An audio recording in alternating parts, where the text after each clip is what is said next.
Two top scorers of the tournament, one eliminated, and Holy Shik is through. And to discuss this with me, I have today Tejas, Kunal, and Clayton. Boys, how's it going? What's up, man? Yo, Thanks for having us. It's a pleasure. And Clayton, yes, Clayton's going to play Damshas with us today. But Aiden, you're on mute. okay, I love this guy. I thought someone else would unmute Listen, me. there was no other way this thing could have started. It's fine. Exactly. It's Classic Clayton. But boys, before we move into today's games, huge shock yesterday. No more Cristiano Ronaldo in the tournament. Yeah, Ronaldo tears, man. I used to not. I obviously when he was playing at United, I'm an Arsenal fan, so I didn't really like him as much. But I think as he's gotten older, I've started to feel like it's okay. You know, he's all right. He's going out right now. I'm just like, it's fine. It's okay. You'll be all right. But I don't feel bad about it. I don't feel like I don't see Ronaldo tears and I go like, love to see it or anything like that. So yeah, but yeah, it's all right. Better team won. I think being an Arsenal fan, you must be pretty used to tears. So I you think know, we'll keep that. yeah, and I know people keep saying this. It's fine. I'm just of the opinion that just because something wins doesn't mean you have to love it. Okay, you love something despite of that, so it's fine. Yeah, I'm a big Arsenal fan, and I know Clayton's a Spurs fan, so it's proof that an Arsenal and a Spurs person can hang. It's cool. No stress. But a Spurs fan, Clayton, happy with the Belgium win. I mean, Vertonghen, Alderweireld at the heart of it. Am I happy? Yeah. I mean, I would rather. I feel like at some point England are going to have to face the winner of that team, and I would rather face Portugal than Belgium. Have England face Portugal than Belgium, but De Bruyne, Hazard out, so let's see. I feel it'll be England Belgium final. So. Oh God, we have another David James in the house. But Kunal, you think I felt Portugal were the better team? Do you agree? It's hard because when someone starts a statement about football with like I felt, I'm not sure that you and I have to feel the same way about things, and that's why it's interesting, right? We have all the analytics in the game, and you guys all play fantasy, and that's a way of like quantifying who had a good game and who didn't. But it's kind of interesting because why do we even care or watch football? It's because I think men have trouble talking about their feelings. So, bro, I felt like Portugal should have won. I'm like, no, bro, sorry, I didn't feel that way. No. Like how shots are fired in the first game, but coming to the other upset, the Dutch are out. What do you feel about that? Man, that's crazy. That team is stacked. I don't know how that happened. Yeah, I think who was it who had a one-on-one with the keeper? I think it was Marlon. Yes. Yeah.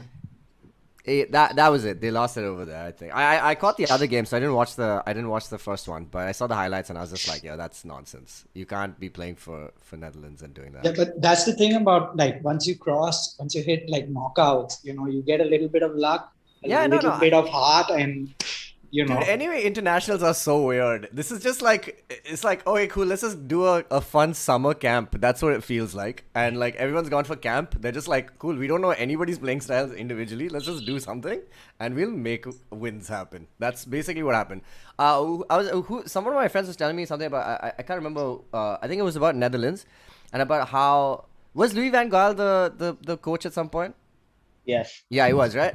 So there was a cool like story about how he took the number one player out of the team or something like that, and he balanced the odds of the entire team to make it like less about like having a star and make it work like cohesively or something like that. But yeah, that's what I don't know, man. International games are so weird. It literally is like anything can happen. So if you're saying that, just to add on to the point that if Portugal should have won, I mean, no, man, you can't score, you can't put it back in the net, you don't go through it. That's it. So they did pile on the pressure, right? Yeah, I mean, hey, Arsenal does that all the time and we never win. So it's fine. I don't know. I'll make this about Arsenal. It just goes there. Sorry. I mean, very clearly, this is not a place for feelings. So while Kunal, Exactly. So while I did not feel that the Czech were the better team, but they took their chances, and VAR, a dicey decision. Like, what do you feel? Yeah, no, and I had a very strong emotional reaction to that because I was like, okay, so this defender, he's maybe fallen over. He's taken, like, because I used to play center back in high school, and like, your job is to basically stop the other guys from scoring. Right? So the football we grew up watching, all the legendary defenders, like Desai, any of these guys from back in the day used to do this all the time. So VAR is not in the game to figure out whether guys made is now going to cost his country, this huge thing, because that kind of shit's supposed to happen in football, So like doing VAR to get this guy sent off and then changing the whole game, I felt like was not in the spirit of the game. And he did come out and say that, we were in control of the game until the red card, and he probably blames himself. But coming to players who should blame themselves, Spain play Croatia in our first game today, and we have a certain Alvaro Morata who plays up top for Spain. Every time I hear his name, I laugh. So I will start with you, though. He's missed a lot of chances. So there's a stat that says that Spain has had 7 clear-cut chances, in these 3 games. And when I mean clear-cut, I mean clear-cut. We've all seen it. 3 to Moreno, 3 to Morata. How do you judge them, Clayton? How do I judge them? I mean, everybody knows, man. Like Spain up front, it's not like they have any sort of direction or pointedness at all. Yeah, man. Having said that, like outside of the box, they seem to have a lot of like control of the ball. So a little bit of luck, like I keep saying, man, knockout football, a little bit of luck, a little bit of heart, and you can get through. So it can go either way. Though I feel that sounds like a Clayton song already. Yeah, I'm gonna. It's open, man. It's open. Keeping control of the ball now, Kunal, Spain has averaged 800 passes attempted a game, and they've completed 709 of them. But again, they've been bland in the first 2 games. They put 5 past a very insipid Slovakia. So are they ready to take on the better teams? Even Croatia, for that matter, they're missing a Perisic today. But do you still see this game as an equal, or do you see Spain, the stronger team? I think Spain are stronger on paper. I think you made a really good point. There's a lot to say about Spain. The first thing about Morata is like, I'm thinking about adopting like a Morata strategy for like my performance appraisals, because like, I'll just go to my boss and I'll be like, look, I only do 30% of the things I'm supposed to, but I'm still better than anyone else that you can hire for this. So like, I'm the best that you got. That's so sad. Like, that's insane that Morata is like, I mean, like, how many, he's missed like 2 penalties. What is his thing right now? He's missed, 2, I think, in this tournament, right? Yeah. And it's crazy, dude. Like, what is the, I don't know if there's a good, I don't know if you guys know, what's the age difference between their midfield and the front line of Spain? Like, who do they have in the mid? Like, they have Busquets. They have like lots of experience there. I just think in the front they're just a little like, it's just there's no finishing, man. There's no finishing. They have good, like, I was watching the Slovakia like highlights. Amazing crosses in. Everything is like it's pretty solid right until the final kind of touch in, and then that's where they kind of mess it up. So yeah, what to say? Spain. I'm a huge Spain fan also. Like your namesake Raul, I was one of my biggest like inspirations as a kid. And then it just kind of went down. I mean, the saddest thing was they never got to win the World Cup. But like, they had like David Villa. Who else did they have? They had Torres. Lots of good players. I don't know what's happened in the front for them.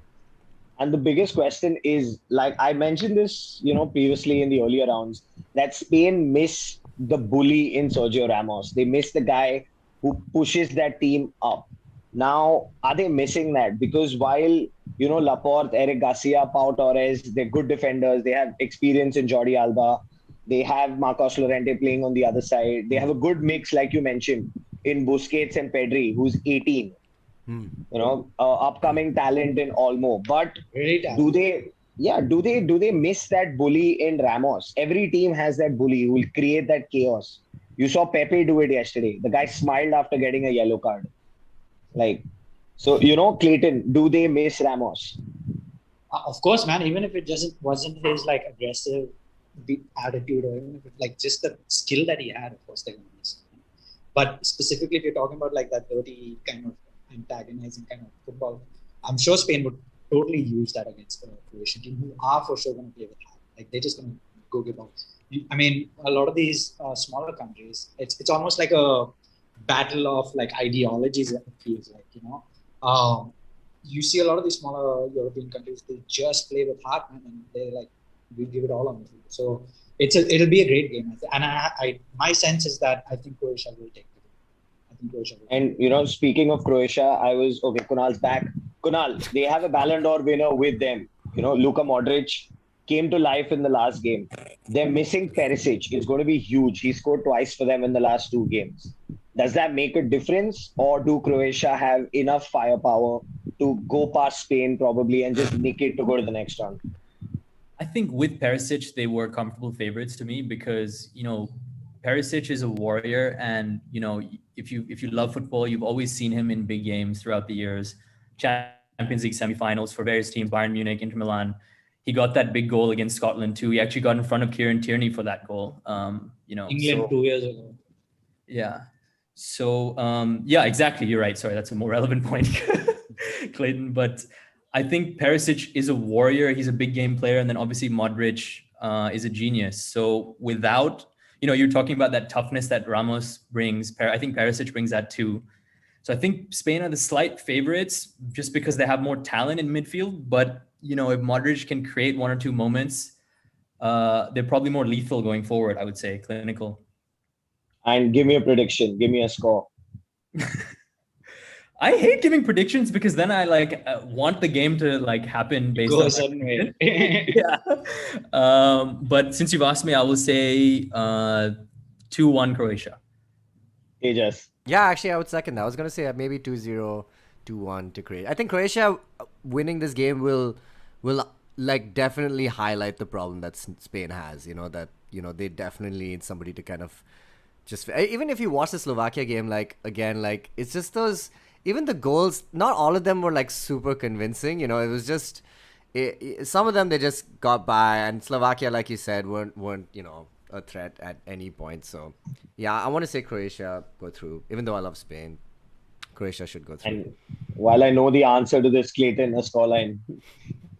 Scoreline 2-0 Croatia. Okay, then we move on to France versus Switzerland. Now, I want to ask you first, Tejas, and I keep saying this every time I mention Switzerland. You have Xhaka. Talk me through Switzerland. Do we? Yeah, man. I love Xhaka. I know he's a kind of divisive player even for Arsenal, but I mean, I just like I think he'll be a good guy to have a beer with, like, if not anything else. But I don't know about his new hair, but I think he's got leadership qualities. If not like, you know, exactly the kind of passing that maybe Switzerland need. But I mean, I don't know. I this is France's game to lose, honestly. So yeah. And Clayton, Shaqiri, I kind of said some stuff about him and he made me eat my words in that last game. Has he come back to life? Is this the Shaqiri? Is this his year? So that's the thing, right? With his left foot, man, he can, you know, he is dangerous, right? And on the day, you never know how a footballer wants to react, man. Like, danger is danger, man. He might have a good one, might have a bad one, but the probability of his danger with his left foot, go right in there. that low center of gravity, that's what it is. And even Embolo, I mean, he's impressed in his first 3 games up top, you know, with his pace. He's direct, he takes on defenders. He's just all about running at strength. Exactly. So while, you know, Switzerland do possess a threat, Kunal, I want to come to you. Defensively, France haven't been stable. You know, now, while they say Lucas Hernandez is fit, Luca Dean probably might not start. He's not fit. He's not traveled. But they also have De Bois on the bench, who is tipped to start. Now, before we get to their attack, you've seen France in the group stages with their defense. Do you think they can withstand a Shaqiri and Embolo, you know, a young attack, a fresh attack coming at them? Yeah, I think, I mean, if Varane's going to play, they should always feel confident. And I think they will have most of the ball. So I don't think they have anything to fear in Switzerland, to be honest. They have much better players in pretty much every position. But what I like about international football is that, like, you know, on certain smaller teams like Switzerland, you have these guys who, you know, who are playing in the Premier League, like, you know, Shaqiri and people of that level. And so it's kind of like will this team of players who are better than the guys who they're playing against, will that matter? Will that collective quality matter in the game? Or they'll just be like a couple of moments of brilliance from one or two outstanding world-class players, which will kind of overset that talent advantage, which is kind of like what happened in last night's game. Though, the red card did swing it. So it's like, are these one or two guys going to have these big moments? Is Shaqiri going to stick one in the top corner in like the 10th minute? That changes everything. Because just to go back to Spain and Croatia, I don't think Spain can play from behind. Like the last game, the floodgates opened because they scored that first goal, and then everything becomes easier for them. But they don't know how to put it in the goal. I mean, they've like friend zoned themselves. And Tejas, while I've attacked you with Xhaka and Arsenal, there is a certain Paul Pogba, and I am a United fan. Really? Yes, we'll get to that later. But why cannot Paul Pogba play the same way he does for United, like he does for France? That ball to Benzema was a peach. That was really good. Yeah, exactly. So coming to the attack of France, while Mbappe hasn't really been in the goals, he's created a lot of chances. He linked up well with Benzema. There's Pogba, there's Griezmann. So you think it's a one-sided affair? I mean, yeah, it's hard to argue against France at this point. I mean, like, they seem to be, I guess they are with Belgium, I'd say they're probably the kind of finalists for this tournament. Yeah, they're just, it's just super powerful. And I know, whenever you look at international teams, you always look at, the term, they're a really good team on paper is bandied about, like, quite often. Especially, obviously, for England, who's, like, just perennial kind of chokers, even though they have, like, amazing talent. But I just think France is Deschamps, man. The guy, I mean, like, they're solid, man. I think just the experience. I always like, one of my friends keeps saying, like, whoever's played a final, or whoever's played the most number of big games, kind of, he always puts the money on that team, like, or those players, just because they have the experience of just knowing what it's like to be in these weird formats, weird, tournaments, Kante just coming off of that Chelsea thing. So many good reasons for why France are better on, are just skilled players as well as being big, game players. So yeah, I just think that Pogba, I think Pogba is a good player. I just don't think he works at Man U. That's it. I don't know why. It's just the system, perhaps. It's because he just doesn't want to play. That could be. That's really all it is. He doesn't need to play. He doesn't want to play. It's just a new kind of footballer. There's a lot that don't work at that team, including Pogba, Lindelof, who's crazy for Sweden. I don't get these guys, but yeah, no. I think it's really interesting, bro, because is there some like level of performance that comes out when you have the pride of representing your country? Does it just make it that much more intense? And I feel like it would, because it's like it matters. It does. Yeah. I always feel like, whenever we watch international football, we're like, oh man, get it over with, get the international week over with so we can get back to league football. But man, when you look at players, they keep like, they always maintain that playing for your country is like, it's unparalleled. You can't, so they all like, that's their, izzat at stake, man. So yeah. But also, yes, sorry, go on. No, I just wanted to add, like, coming back to France and Switzerland, like the amount of protection that Kante offers the backline. Like, I don't trust the French backline at all. This is me personally. I don't trust that French backline. But the amount of protection that Kante does offer, I feel like it'd be really interesting to see that midfield kind of battle happen, because I feel like Switzerland do have the speed to kind of get in behind France. So it'll be really interesting to see. And obviously, I feel like Pogba window. But since we're with you, Kunal, a scoreline. 2-0 France. Tejas. I'd say more. Maybe 3-0. And I have David James in sunglasses. I want your prediction. It's Clayton, by the way. 3-1, 3-0. Somewhere like that. 3-0, 3-1. 3-0 to France. So Switzerland, no chance. Sorry, Xhaka. I think Kante is going to kill it. Like, he's actually, like, even, it's like he's in his peak and he's still growing. Like, it's from Leicester to Chelsea. Like, you can even see the passes that he's putting out. He's carrying the ball. Like, I think he's going to show up. Today. And before I let you boys go, just one question since we're on N'Golo Kante. Do you think if France picked the trophy up, it has to be the Ballon d'Or? Yeah, I think so. About time. He's like literally won everything, right? He has, yeah, he's won what? It's like PL twice, Champions League a couple of times. Yeah, he's 100%. I think it's. I wouldn't I'd give him a lifetime achievement award, like maybe in a couple of years. I don't know if he deserves it. Man, not even that. Even Giroud, man. Like Giroud is like won a bunch of stuff and is not even given like half the respect I think that maybe he deserves. I mean, it's weird, right? Like the guy's won. He's won a World Cup. I want to say, yeah, he's Without scoring a goal. okay, but he's won everything. He's won stuff, man. Like the guy, and he's not a bad striker. Like he's really good. I don't know. He's like the bassist in the band, dude. No one gives. He is the bassist in the band. He totally is. Yeah, interesting. But yes, boys, this has been fun. Thank you for joining us. Thank you for taking time Thanks, out. Rahul. Guys, do not forget to like, share, subscribe, and join us again tomorrow for the round of 16. Until then, stay home and stay safe. Oh, by the way, I'll send you my address. You can send the gift hamper to the other address on mine. Yes, sir. All right. Thanks so much.